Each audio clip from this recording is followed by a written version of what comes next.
बोलो गीता माता की जय। ओम श्री परमात्मने नमः।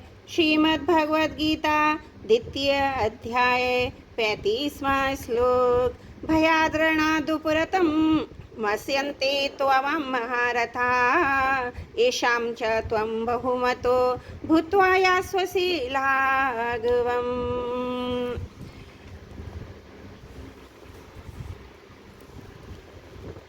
तू ऐसा समझता है कि मैं तो केवल अपना कल्याण करने के लिए युद्ध से उपरत हुआ हूँ, परंतु अगर ऐसी बात होती तो युद्ध को तू पाप समझता तो पहले ही एकांत में रहकर भजन स्मरण करता, तेरी युद्ध के लिए प्रवृत्ति भी नहीं होती। परंतु तू एकांत में न रहकर युद्ध में प्रवृत्त हुआ है। अब अगर तू युद्ध से निवृत्त होगा तो बड़े बड़े महारथी लोग ऐसा ही मानेंगे कि युद्ध में मारे जाने के वैसे ही अर्जुन युद्ध से निवृत्त हुआ है।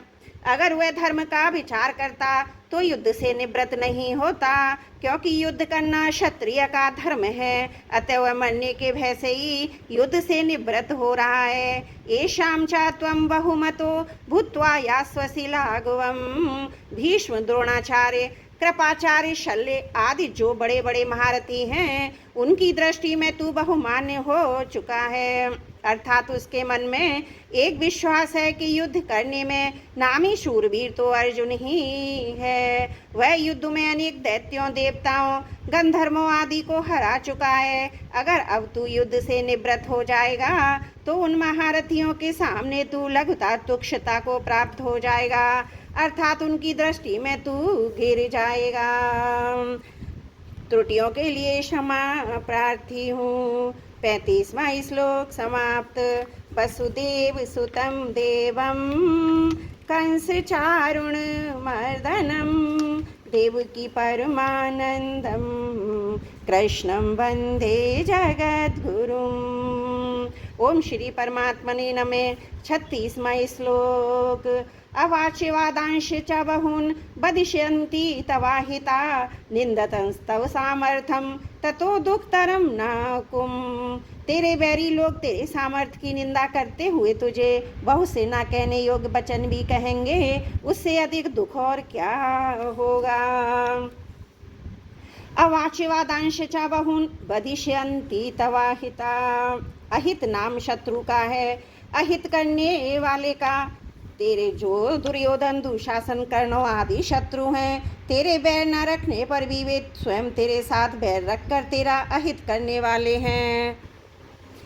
वे तेरी सामर्थ्य को जानते कि बड़ा भारी शूरवीर है, ऐसा जानते हुए भी तेरी सामर्थ्य की निंदा करेंगे। यह तो हिजड़ा देखो, ये युद्ध के मौके पर हो गया है अलग, क्या अपने सामने टिक सकता है? क्या ये हमारे साथ युद्ध कर सकता है? इस प्रकार तुझे दुखी करने के लिए, तेरे भीतर जलन पैदा करने के लिए ना जाने कितने कहने लायक वचन कहेंगे, उनके वचनों को तू कैसे सहेगा?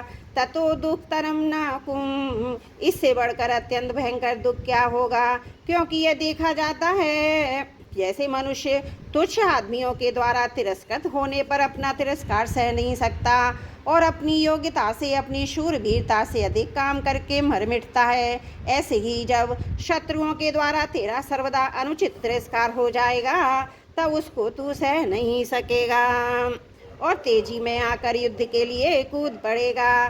तेरे से युद्ध किए बिना रहा नहीं जाएगा। अभी तो तू युद्ध से उपरत हो रहा है, पर जब तू समय पर युद्ध के लिए कूद पड़ेगा तब तेरी कितनी निंदा होगी, उस निंदा को तू कैसे सह लेगा। हतो वा प्राप्यसि स्वर्गं जित्वा वा भोक्ष्यसे महीम् तस्मादुत्तिष्ठ कौन्तेय युद्धाय कृत निश्चय है। या तो तू युद्ध में मारा जाकर स्वर्ग को प्राप्त होगा अथवा संग्राम में जीतकर पृथ्वी का राज्य भोगेगा। इस कारण हे अर्जुन, तू युद्ध के लिए निश्चय करके खड़ा हो जा। हतो वा प्राप्यसि स्वर्गम जित्वा वा मोक्षसे महीम। इसी अध्याय के 6वें श्लोक में अर्जुन ने कहा था कि हम लोगों को इसका भी पता नहीं कि युद्ध में हम उनको जीतेंगे या वे हमको जीतेंगे। अर्जुन के इस संदेह को लेकर भगवान यहाँ स्पष्ट कहते हैं, अगर युद्ध में तू कर्ण आदि के द्वारा मारे भी जाओगे तो स्वर्ग को चले जाओगे, और अगर युद्ध में तुम्हारी जीत हो जाएगी तो यहाँ पृथ्वी का राज भोगोगे। इस तरह तुम्हारे तो दोनों ही हाथों में लड्डू हैं। तात्पर्य है कि युद्ध करने से तो तुम्हारा दोनों तरफ से लाभ ही लाभ है, और युद्ध ना करने से दोनों तरफ से हानि हानि है। अतः तुम्हें युद्ध में प्रवृत्त हो जाना चाहिए। तस्मात् उद्दिष्ट कौन्तेय युद्धाय कृतः निश्चयः। यहाँ कौन्तेय संबोधन देने का तात्पर्य कि जब मैं संधि का प्रस्ताव लेकर कौरवों के पास गया था तब माता कुंती ने तुम्हारे लिए यही संदेश भेजा था कि तुम युद्ध करो, अतः तुम्हें युद्ध से निवृत्त नहीं होना चाहिए, प्रत्युत युद्ध का निश्चय करके खड़े हो जाना चाहिए। अर्जुन का युद्ध न करने का निश्चय था। भगवान ने इसी अध्याय के 3रे श्लोक में युद्ध करने की आज्ञा दी थी। इस अर्जुन के मन में संदेह हुआ, युद्ध करना ठीक है या ना करना ठीक है। अतः यहाँ भगवान उस संदेह को दूर करने के लिए कहते, तुम युद्ध करने का एक निश्चय कर लो, उसमें संदेह मत रखो। यहाँ भगवान का तात्पर्य ऐसा मालूम देता कि मनुष्य को किसी भी हालत में प्राप्त कर्तव्य का त्याग नहीं करना चाहिए, प्रत्युत उत्साह तत्परता पूर्वक अपने कर्तव्य का पालन करना चाहिए। कर्तव्य का पालन करने में ही मनुष्य की मनुष्यता है। परिशिष्ट भाव में धर्म का पालन करने से लोक परलोक दोनों सुधर जाते हैं। तात्पर्य की कर्तव्य का पालन अकर्तव्य का त्याग करने से लोक की भी सिद्धि हो जाती है और परलोक की भी। त्रुटियों के लिए क्षमा प्रार्थी हूँ। 37वां श्लोक समाप्त। वसुदेव सुतं देवं कंस चारुण मर्दनम देवकी परमानंदम कृष्णं वंदे जगद्गुरुम्।